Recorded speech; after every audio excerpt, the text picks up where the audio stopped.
오늘 우리에게 주시는 하나님의 말씀은 누가복음 2장 1절에서 7절까지 말씀입니다. 제가 봉독해 올리겠습니다. 그때의 가이사 아구스도가 영을 내려 천하로 다 호적하라 하였으니 이 호적은 구레누가 수리아 총독이 되었을 때에 처음 한 것이라.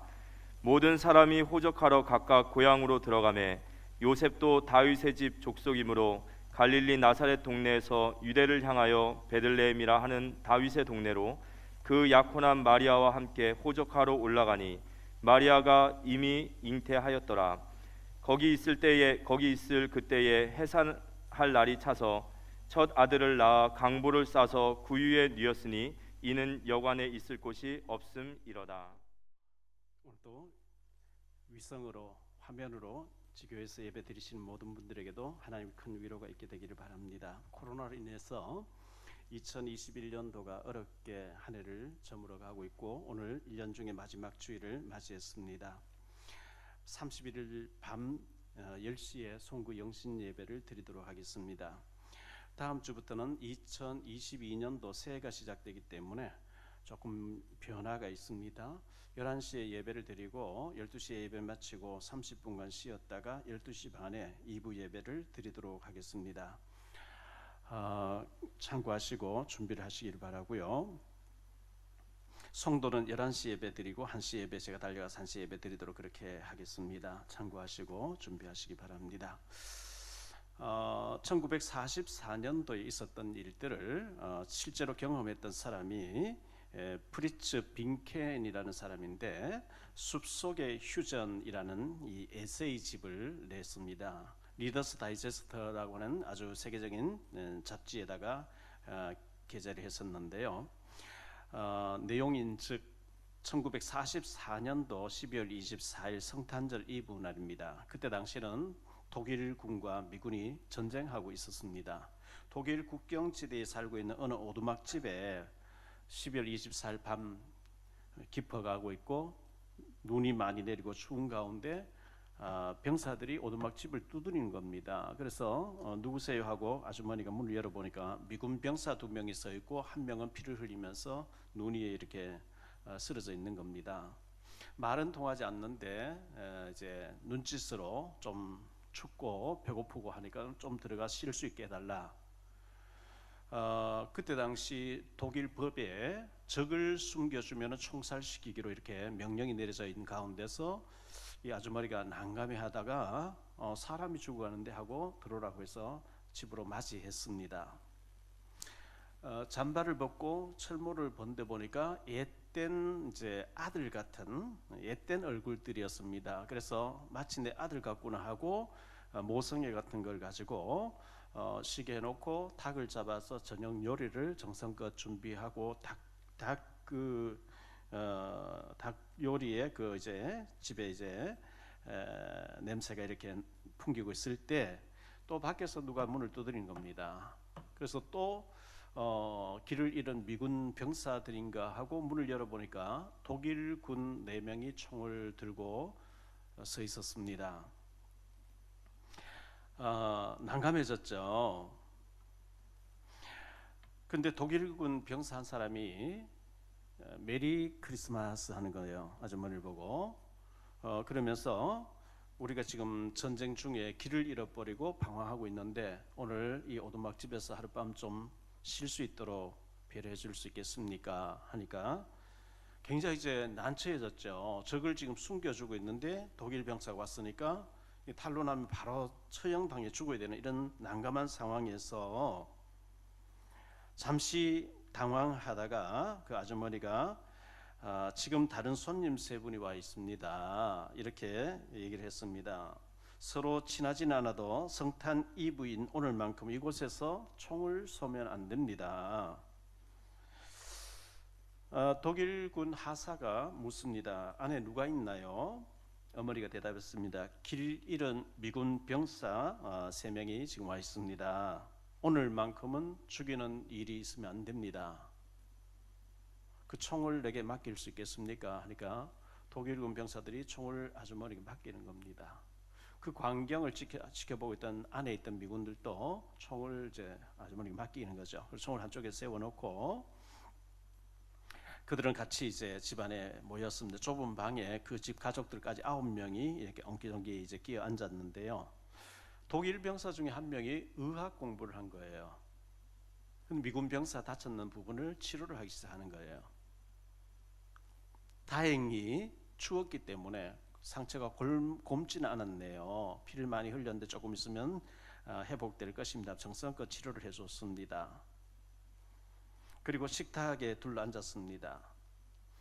어머니 되는 그 아주머니가 기도합시다 하고 기도를 합니다. 주님, 이곳에 적들이지만 사실은 같은 형제들인데 한 자리에 모였습니다. 주님, 지금 이 자리에 오셔서 이들을 축복해 주시고 상처를 만져주세요. 기도를 하는데 아멘 아멘 했겠죠. 기도가 끝나자 한 병사가 고요한 밤 거룩한 밤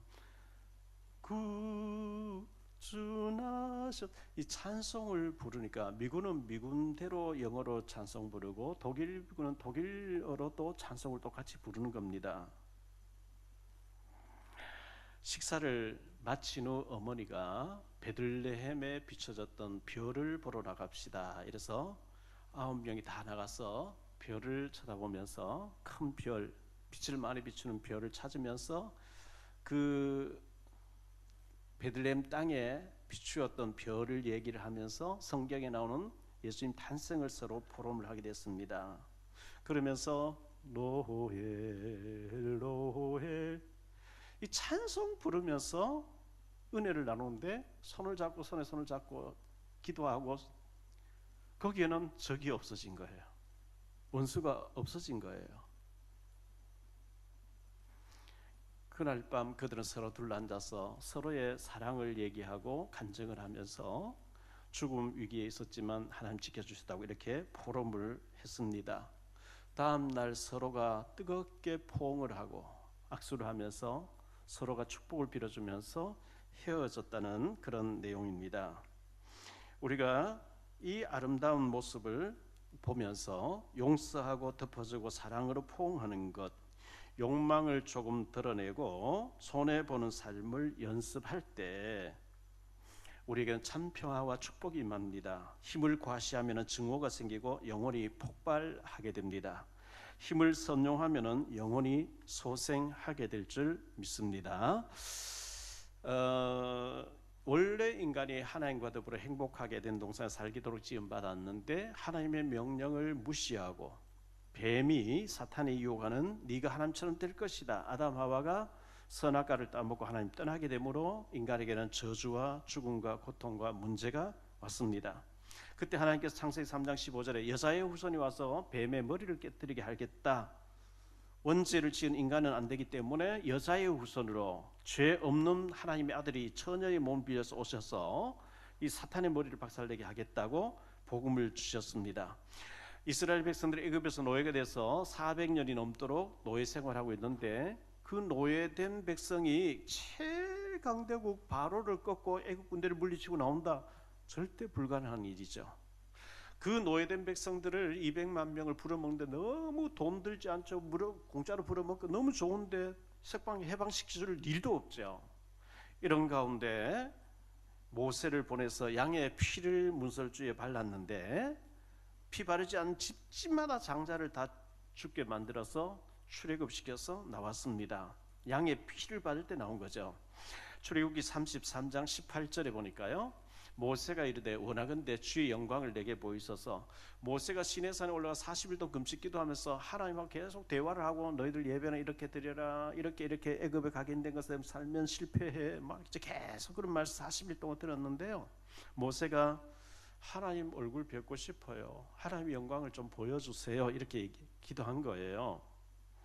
출애굽기 33장 20절 23절에 하나님 말씀하십니다. 또 이르시되 네가 내 얼굴을 보지 못하리니 나를 보고 살 자가 없음이니라. 여호와께서 또 이르시기를 보라 내 곁에 한 장소가 있으니 너는 그 반석 위에 서라. 내 영광이 지나갈 때에 내가 너를 반석 틈에 두고 내가 지나도록 내 손으로 너를 덮었다가 손을 거두리니 네가 내 등을 볼 것이요 얼굴은 보지 못하리라. 얼굴 보면 죽어요. 죄 지은 인간이 죄 없이 하나님 보면 죽는데요. 하나님 지나가시는 그림자만 모세가 봤는데 모세 얼굴에 광채가 나서 백성들이 모세 얼굴을 쳐다보지를 못해요. 출애굽기 34장 35절에 이스라엘 자손이 모세 얼굴에 광채를 보므로 모세가 여호와께 말하러 들어가기까지 다시 수고르로 자기 얼굴을 가렸더라. 출애굽기 33장 11절에 보면요, 사람이 자기의 친구와 이야기함 같이 여호와께서는 모세와 대면하여 말씀하시며 모세는 진으로 돌아오나 눈의 아들 젊은 수종자 여호수아는 회막을 떠나지 아니하여. 사람이 친구 사이에 허물없이 너 어쩌고 이렇게 대화하듯이 하나님과 모세 그렇게 히브리어로 대화를 하셨다는 거예요. 참 대단한 일이죠. 이사야 7장 14절에 그러므로 주께서 친히 징조를 너희에게 주실 것이라. 보라, 처녀가 잉태하여 아들을 낳을 것이요 그의 이름을 임마누엘이라 하리라. 처녀의 몸을 빌어서 하나님이 오시는데, 임마누엘로 볼 수 없는 하나님 볼 수 있다는 것을, 하나님 이름부리라는 것을 보여주기 위해서 하나님이 오신다. 임마누엘. 마태복음 1장 21절 23절입니다. 아들을 낳으리니 이름을 예수라 하라. 이는 그가 자기 백성을 그들의 죄에서 구원할 자이심이라 하니라. 이 모든 일이 된 것은 주께서 선제로 하신 말씀을 이루려 하심이니 이르시되 보라, 처녀가 잉태하여 아들을 낳을 것이요 그의 이름은 임마누엘이라 하리라 하셨으니 이를 번역한즉 하나님이 우리와 함께 계시다 함이라. 볼 수 없는 하나님, 보면 죽는다고 했던 그 지나가는 그림자 봤는데 모세는 광채가 났던 그 하나님이 볼 수 있도록 인간의 몸을 입고 오셔서 예수라고 하는 이름으로 오셨는데요, 그분은 하나님이라는 거예요. 골로새 1장 15절에 그는 보이지 않는 하나님의 형상이시요 모든 피조물보다 먼저 나신 이시니. 요한복음 10장 30절에 나와 아버지는 하나이니라. 예수님이 이렇게 말씀하셨어요. 예수님의 12제자 중에서 빌립이라고 하는 제자, 똑똑하고 계산 잘 되는 빌립이 예수님께 말씀하는 장면이 요한복음 14장 8절로 12절에 나옵니다. 빌립이 이르되 주여 아버지를 우리에게 보여 주옵소서. 그리하며 족하겠나이다. 예수께서 이르시되 빌립아, 내가 이렇게 오래 너희와 함께 있으되 네가 나를 알지 못하느냐? 나를 본 자는 아버지를 보았거늘 어찌하여 아버지를 보이라 하느냐?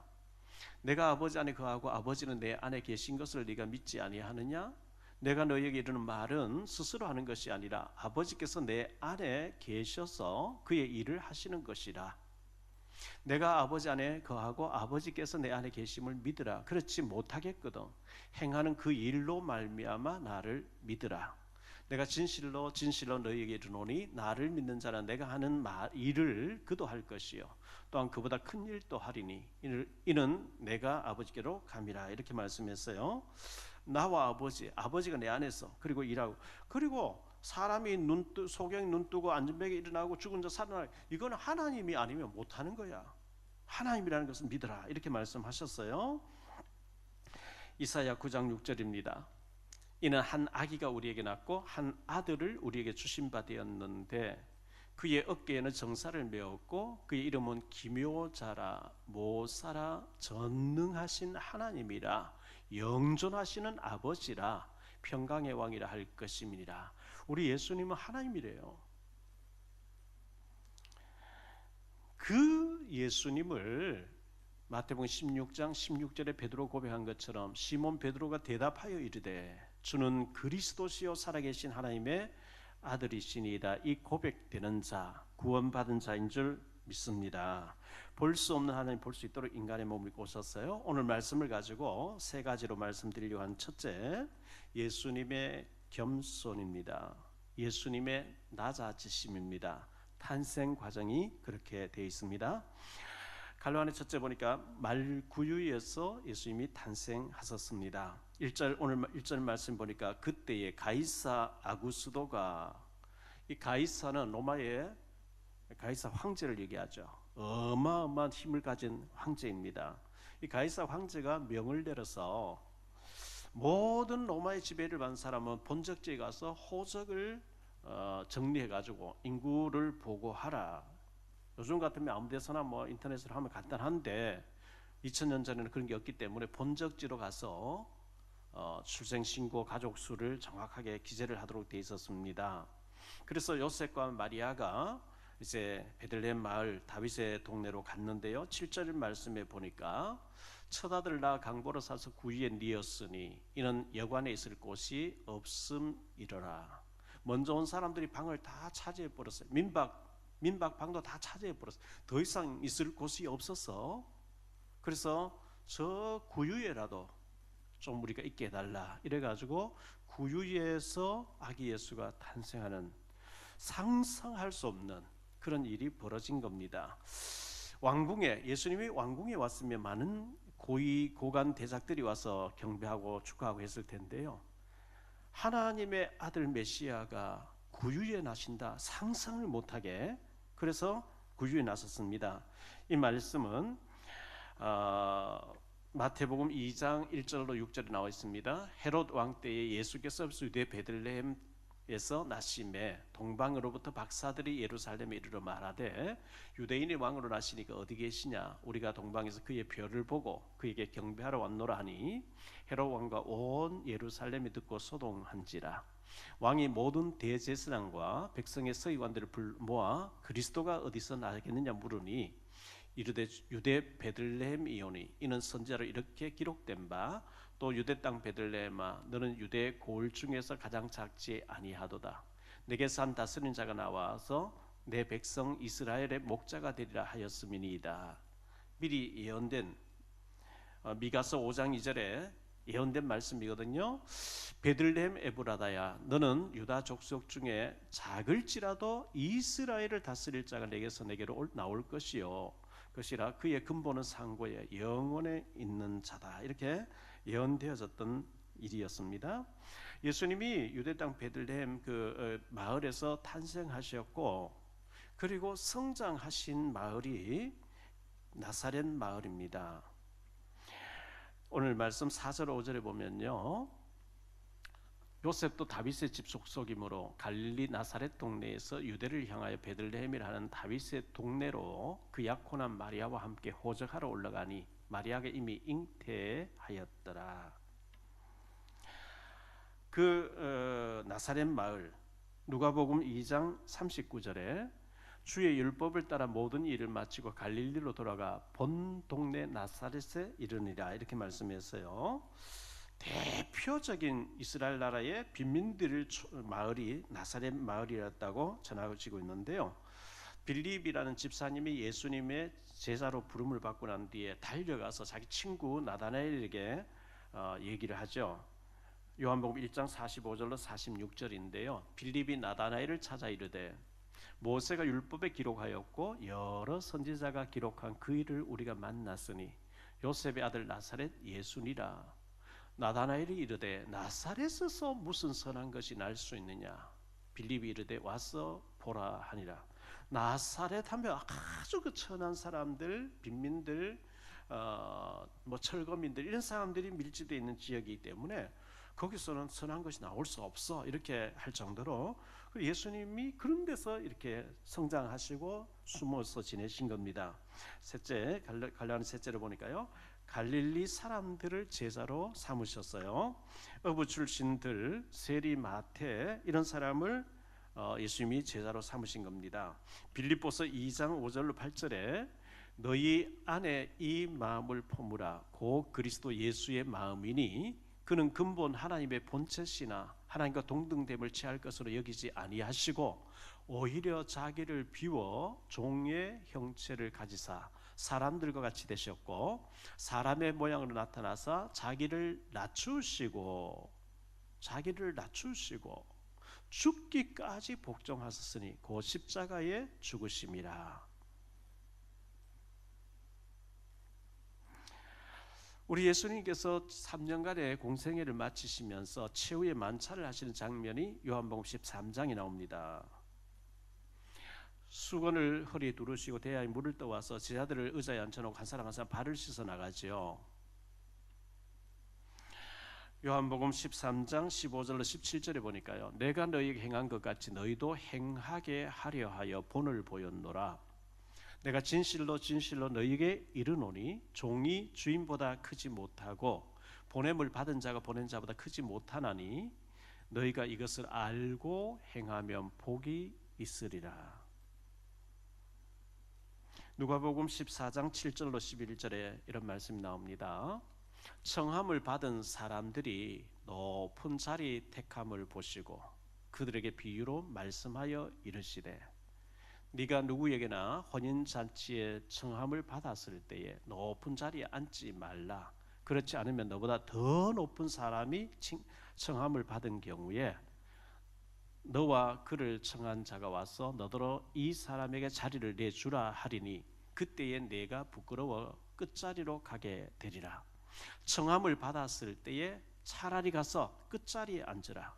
그러면 너를 청한 자가 와서 너더러 벗이어 올라앉으라 하리니 그때에야 함께 앉은 모든 사람 앞에서 영광이 있으리라. 무릇 자기를 높이는 자는 낮아지고 자기를 낮추는 자는 높아지리라. 우리 예수님이 낮은 자, 스스로 비워서 종의 형체를 가지고 스스로 낮아지셨다 이렇게 말씀하셨어요. 나를 낮추고 낮아지는데 싫어할 사람 없어요. 교만한 것을 사람들 거만해 보이는데 싫어하지, 겸손한 것은 많은 사람이 호감을 갖게 됩니다. 구약 성경 히브리어로 쓰여졌고 히브리어의 하난이라는 단어 자체가 낮아질 때 임하는 것, 하나님의 은혜와 축복은 낮아져야 임하는 거예요. 내가 누군데 내가 모든 중량은 내가 다 해야 돼. 교만이에요. 교만한 사람은 마귀에게 쓰임 받아요.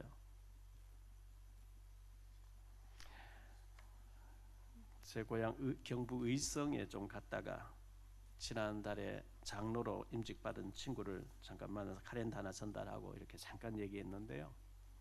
장로 되고 나니 어떠냐 하니까 장로 3명 뽑았는데 그 중에 한 명을 뗐거든요. 장로 안 하겠다고 계속 도망다니는데 억지 투표가 돼버리니까 어쩔 수 없이 됐다 뭐 이렇게 얘기했는데요. 지금 나이가 58, 그 친구 58이거든요. 그래서 2년만 일 더 하고 이제 60대면 자기는 이제 늘 그림 그리는 게 소원이기 때문에 집에 이제 화실도 꾸며놨다고 그래 얘기하는 친구인데, 아이고 당회 들어가니까요 고참 선배님들이 너는 찍소리 하지 말고 가만히 있어. 너 쫄병이야. 그래서 찍소리도 못하고 가만히 있대요. 보통 이제 교회는 그렇죠. 나이 막 60대 갈 때 장로 한 2-3명 뽑아가지고 장로 되면 완전히 어깨 힘 빡 주고 떨어지면 시험 들어서 갈등하고 나와버리고. 오랜만에 그 이제 또 장로님 권사님 한 가정 만난 목사님 교회 장로 몇 명이 한 70-80명 된다. 깜짝 놀라면서 어째서 장로님 그렇게 많냐. 우리는 하고 싶은 사람 다 세운다. 장로를 하고 싶은 사람 세우냐고. 그렇다고. 하기 싫으면 절대 안 세운다고. 도대체 몇 살에 장로 되는데 우리는 30살 넘으면 다 세운다. 30살 넘으면 장로의 총회 법에 30살 넘으면 세우도록 돼 있다. 30살부터 뛰어야지 60대에서 뛰면 되겠냐. 그러니까 맞네. 맞네.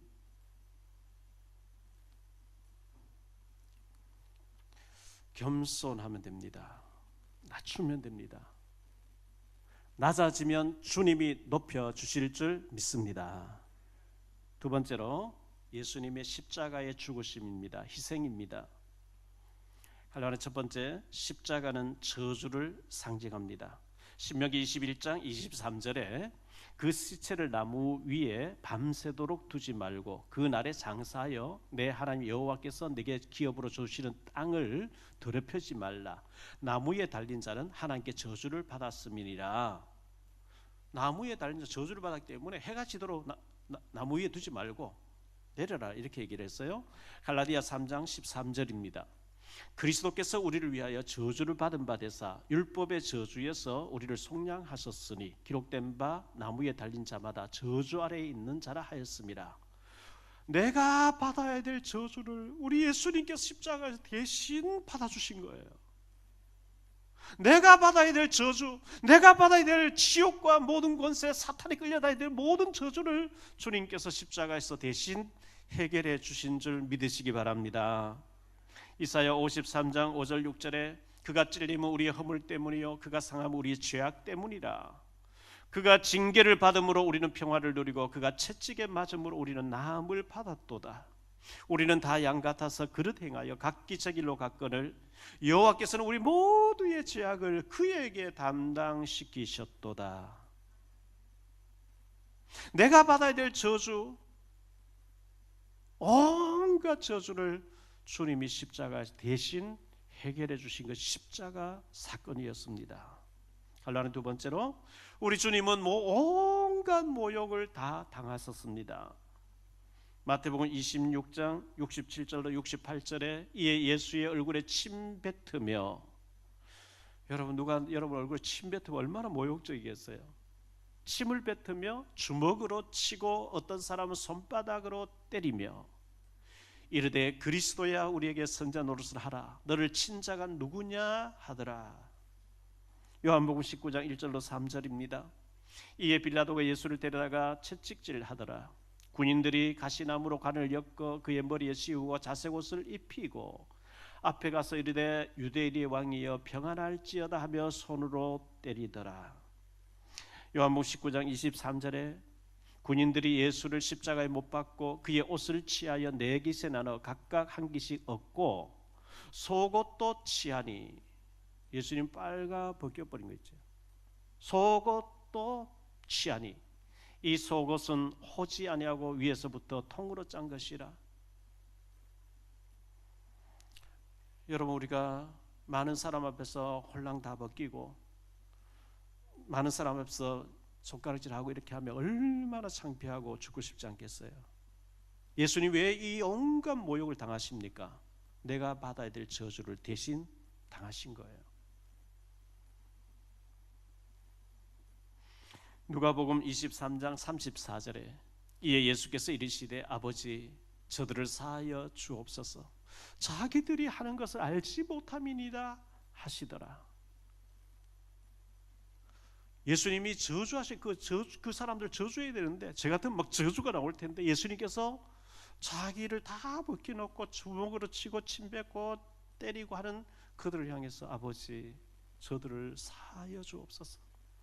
저들이 지금 일을 하는데 뭔 일을 하는지 모르고 저 짓을 합니다. 저들을 사하여 주옵소서. 갈로안의 세 번째, 나의 죽음을 대신 죽으신 겁니다.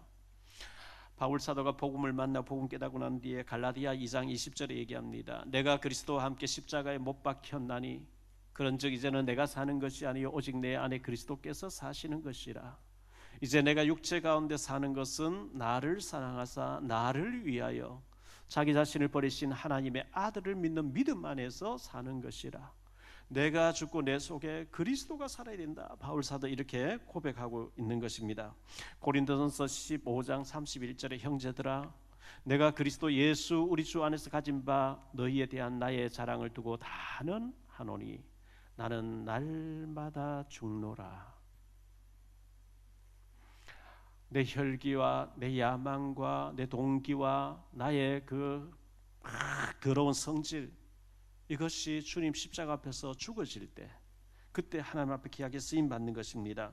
누가복음 9장 23절에 또 무리에게 이르시되 아무든지 나를 따라오려거든 자기를 부인하고 날마다 제 십자가를 지고 나를 따를 것이니라. 이렇게 예수님 십자가 다 이루었다 했는데 너 진짜 나를 믿는 자냐? 십자가 지고 따라와. 이 말은 생명 걸고 따라와. 죽을 각오하고 따라와. 죽고자 하면 살아요. 살고자 하면 죽어요. 요한복음 12장 24절에 내가 진실로 진실로 너희에게 이르노니 한 알에 밀이 땅에 떨어져 죽지 아니하며 한 알 그대로 있고 죽으면 많은 열매를 맺느니라. 골로새 1장 24절에 바울은 얘기합니다. 나는 이제 너희를 위하여 받는 괴로움을 기뻐하고 그리스도의 남은 고난을 그의 몸된 교회를 위하여 내 육체에 채우노라. 그리스도의 남은 고난, 전도와 선교, 복음 전하는데 남은 고난이 있는데 그걸 내 육체에 채운다고 바울은 고백하고 있는 거죠. 요한복음 6장 1절로 15절에 보면 보리떡 5개 물고기 2마리 5,000명을 먹고 12발을 거두는 오병이의 기사가 나옵니다. 배가 고파서 하는데 어린 아이가 엄마가 사준 도시락을 자기 혼자 저 구석 가서 먹으면 자기 허기를 면할 수 있는데 굶을 각오하고 사도들에게 내놓은 거예요. 희생을 말하죠. 그런데 예수님 축복기도 하고 나니까 다 배불리 먹고 그 아이도 배불리 먹고 남게 되는 역사가 일어난 거예요. 우리가 복음 안에서 희생은 축복이 될 줄 믿습니다. 세 번째로 생각할 말씀은요, 예수님의 부활입니다. 능력입니다. 갈라디아 첫째, 사망 권세를 이기심의 부활입니다. 예수님의 부활은 마태 28장, 마가 16장, 누가 24장, 요한복음 20장의 사복음서에 똑같이 증거하고 있습니다. 십자가에 죽으시고 장사한 지 사흘 만에 사망 권세를 이기시고 예수님 부활하신 거거든요. 불교에서는 우리 기독교를 따라합니다. 참불가도 만들어서 참불 성가대처럼 참불가를 부르게 하고요. 또 그들은 말씀 부흥회라고 해가지고 불교 대회도 하고요. 온갖 것 다 합니다. 다 따라하고 흉내 내는데 절대로 따라할 수 없는 것이 부활입니다. 부활을 따라할 수 없어요. 우리 예수님만 부활하셨고 우리 예수 믿는 사람만 부활하기 때문에 흉내낼 수가 없어요. 우리 예수님은 사망 권세를 깨뜨리시고 사탄을 꺾으시고 지옥 배경을 완전히 꺾어버리시고 부활하셨는데요. 고린도전서 15장 3절로 6절에 내가 받은 것을 먼저 너희에게 전하노였노니 이는 성경대로 그리스도께서 우리 죄를 위하여 죽으시고 장사 지낸 바 되셨다가 성경대로 사흘 만에 다시 살아나사 게바에게 보이시고 후에 12 제자에게와 그 후에 500여 형제에게 일시에 보이셨나니 그 중에 지금까지 대다수는 살아있고 어떤 사람들은 잠들었으며 이렇게 기록하고 있습니다. 갈로안의 두 번째로 하늘과 땅의 모든 권세를 가지셨습니다. 우리 예수님께서요. 마태복음 28장 18절로 20절에 예수께서 나와 말씀하여 이르시되 하늘과 땅의 모든 권세를 내게 주셨으니 그러므로 너희는 가서 모든 민족을 제자로 삼아 아버지와 아들과 성령의 이름으로 세례를 베풀고 내가 너희에게 분부한 모든 것을 가르쳐 지키게 하라. 볼지어다 내가 세상 끝날까지 너희와 항상 함께 있으리라 하시니라.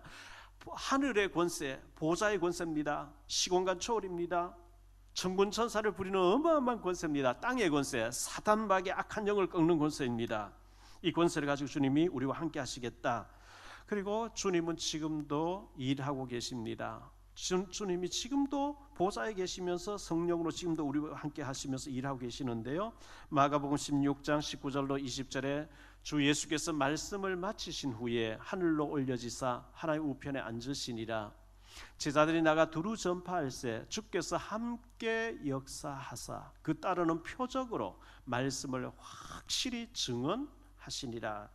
따르는 표적으로 주님이 함께한다는 증거를 주시는 거 있죠.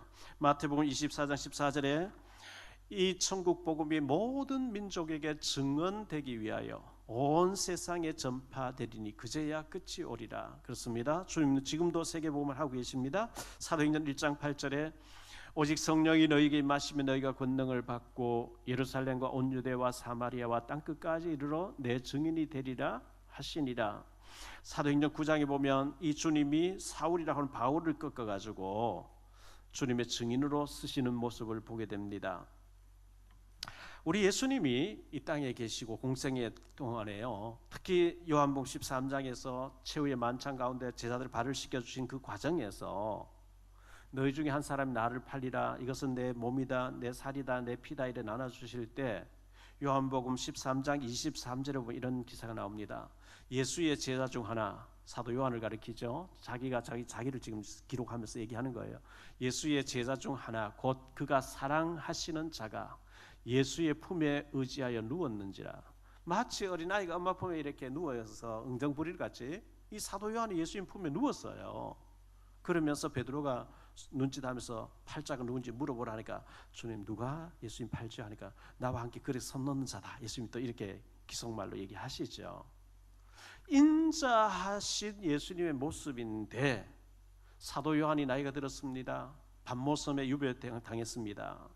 계시록에 예수님이 요한에게 나타났습니다. 계시록 1장 14절입니다. 그의 머리와 털의 희기가 흰 양털 같고 눈 같으며 그의 눈은 불꽃 같고 그의 발은 풀무불에 단련한 빛난 주석 같고 그의 음성은 많은 물소리와 같으며 17절 내가 볼 때에 그의 발 앞에 엎드려서 죽은 자같이 되매 그가 오른손을 내게 얹고 이르시되 두려워하지 말라 나는 처음이요 마지막이니. 계시록에 나타나신 주님은 연약해 보이는 인자하신 주님이 아니고 불에서는 막 불꽃이 나오고 입에서는 막 불칼이 나오는 어마어마한 능력의 주님으로 나타나니까 사도 요한이 완전히 막 죽은 것 같이 막 벌벌 떨 정도로 권능의 주님으로 나타나신 거예요. 그 능력의 주님이 저와 여러분을 사용하시기를 원하시는 줄 믿으시기 바랍니다. 결론적으로 말씀드렸습니다. 예수님의 겸손을 우리는 본받아야 됩니다. 예수 그리스도의 낮아지심을 본받아야 됩니다. 낮아지면 높아집니다. 높아지려고 하면 굉장히 위험합니다. 낮은 일, 말석, 작은 일 충성할 때 큰 일 맡긴다 그랬거든요. 두 번째로 예수님의 희생, 예수님의 십자가의 죽으심, 내 혈기, 내 야망, 내 동기, 나의 아주 동기로 꽉 차 있는 뭔가 막 휘저어보려고 하는 그거 낮아지셔야 됩니다. 이사야 40장 1절 이하에 쭉 보면 골짜기마다 도두어지고 높은 산은 낮아지고 주님 맞을 준비하라. 높은 산은 낮아져야 된대요. 교만이 꺾여야 된다는 거예요. 파진 거 상처죠? 메워져야 된다는 거예요. 셋째, 예수님의 부활의 능력입니다. 부활의 권능입니다. 마틴 루터가 종교개혁을 일으킨 독일에 저는 그 루터가 오랫동안 신무했던 교회를 몇 차례 가봤습니다. 루터가 오랫동안 성경대로 돌아가자 하고 목회했던 그 교회 가보면 우리 교회가 이렇게 생겼는데요.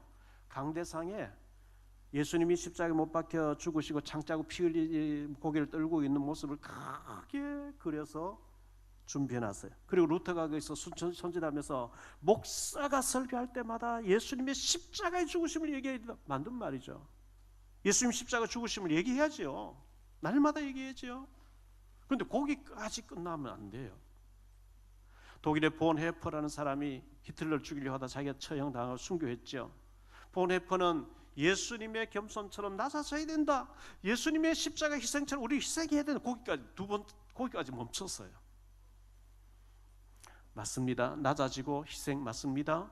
그리고 예수의 부활이 우리에게 있어야 될 줄 믿습니다. 부활의 주님, 능력의 주님이 나와 함께 하시면서 나를 들어 쓰시려고 한다. 우리 가정을, 우리 교회를 들어 쓰시려고 한다. 예수님의 겸손, 예수님의 희생, 예수님의 부활의 권능, 이 축복이 임마누엘로 우리 모두에게 넘쳐나게 되시기를 주 예수 그리스도 이름으로 축복합니다.